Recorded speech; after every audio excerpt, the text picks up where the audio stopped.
Welcome back to The Explainer. Today, we're unpacking a really fascinating and, frankly, highly debated perspective on the future of tech and finance. Because, right now, while a lot of the broader markets are kind of gripped by panic and uncertainty, Cathie Wood and her team over at ARK Invest are looking at the exact same landscape and seeing this unprecedented window of opportunity. They've laid out this massive, multi-layered thesis centered around a technological singularity, something they're calling the convergence. So we're going to pull apart the architecture of this bold argument to see exactly how their math works. And look, we aren't here to tell you to buy or sell anything, right? We're just here to explore the structure of this thesis using the data and the frameworks directly from ARK. Okay, so let's just address the $1.5 million elephant in the room right away. 1.5 million. That is ARK Invest's headline projection for the price of a single Bitcoin by the year 2030, which is, enough to buy a private island or at least a really, really nice cup of coffee in today's economy. It's a massive number, and obviously it's one that generates a ton of headlines, a lot of skepticism, and a lot of intrigue. But a number without context is really just a guess, right?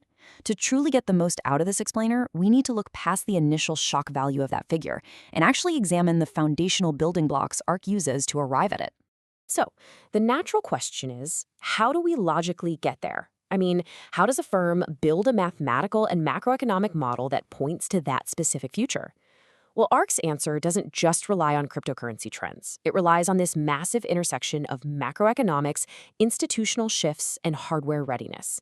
It's like a giant puzzle, but when we look at the pieces one by one, the mechanics of their argument actually become incredibly clear. To make sense of it all, we're going to follow a 5-part roadmap today. First, the million-dollar prediction. Second, the convergence of 5 tech platforms. Third, Bitcoin's shift to a safe haven asset. Fourth, stablecoins bridging decentralized finance. And finally, tying the whole shebang together with AI, deflation, and macro liquidity. All right, let's kick things off with Section 1, the million-dollar prediction. And moving right along to Section 2, 5 tech platforms converge.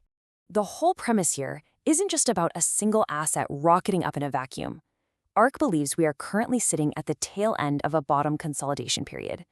And the absolute core of Cathie Wood's thesis is what's actually fueling the engine beneath it. Now, a lot of critics look at today's tech hype and instantly yell 2000 tech bubble. But Wood argues today's landscape is fundamentally different. Back then, the dot-com revolution stalled out because costs were simply way too high, and the foundational infrastructure, things like cloud computing, was just completely missing. Today's environment is the exact opposite. We have incredibly mature digital infrastructure, and costs are falling rapidly, not rising. And we aren't just talking about one sector either. ARK has identified 5 specific major technological platforms that are maturing simultaneously. You've got artificial intelligence, robotics, energy storage, genomics, and blockchain. Historically, a massive economic boom might be driven by just one of these, like, say, the advent of the internet. But Wood's thesis relies on the unprecedented convergence of all 5 of these platforms. They're literally feeding into and accelerating one another right now. But here's where it gets absolutely crucial. Look at this staggering metric. Technology costs across these platforms are dropping by 75 to 95% every single year. This isn't just a minor discount. We're talking about a structural collapse in the cost of innovation. Wood argues that this creates what she calls good deflation. Because things are getting so incredibly cheap to produce and compute, it acts as a massive accelerator for real GDP growth, which sets a highly favorable stage for the assets native to these platforms. Which brings us to Section 3, Bitcoin, the new safe haven. So, how does this technological boom actually translate over to Wall Street and institutional finance? Well, according to the source material, there is a major psychological shift taking place. ARK traces the roots of this shift all the way back to the 2015 Greek debt crisis. During that whole disaster, Bitcoin actually rose, which Wood says proved its underlying defensive characteristics. Now, fast forward to today, and we see the pivotal moment. BlackRock CEO Larry Fink shifting his stance from skepticism to fully embracing asset tokenization. According to ARK, this pivot essentially gave global institutional investors the ultimate license to enter the space. And because of this institutional green light, ARK is projecting the global tokenized asset market will absolutely explode to an $11 trillion scale by 2030. All right, Section 4, stablecoins and DeFi bridges. Now, while Wall Street is busy adopting tokenization at the top, we really have to look at the ground level to see how this connects with everyday users. ARK introduces a really fascinating concept here. They define stablecoins as a humanitarian bridge. You see, in a lot of emerging markets, everyday people simply cannot afford the extreme price volatility of Bitcoin. It's just too risky for their daily survival.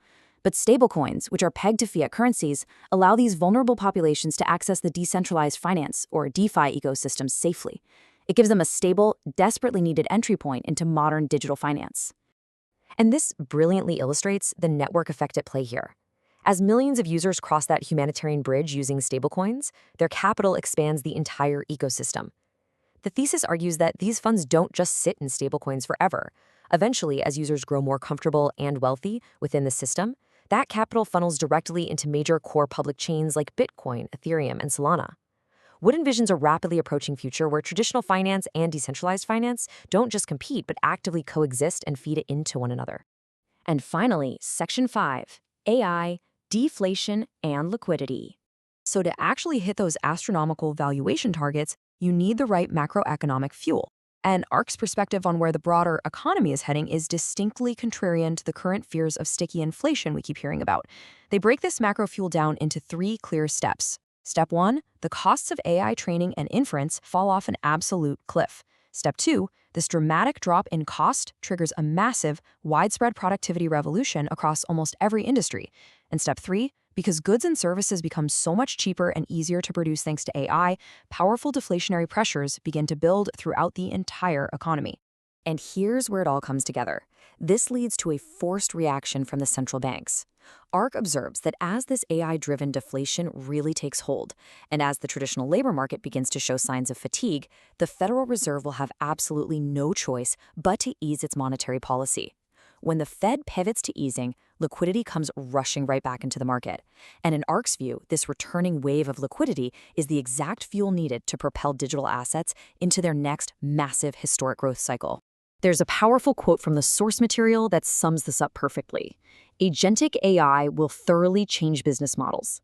For a quick refresher, agentic AI refers to artificial intelligence that doesn't just answer your prompts, but actively makes decisions and executes complex tasks completely on its own.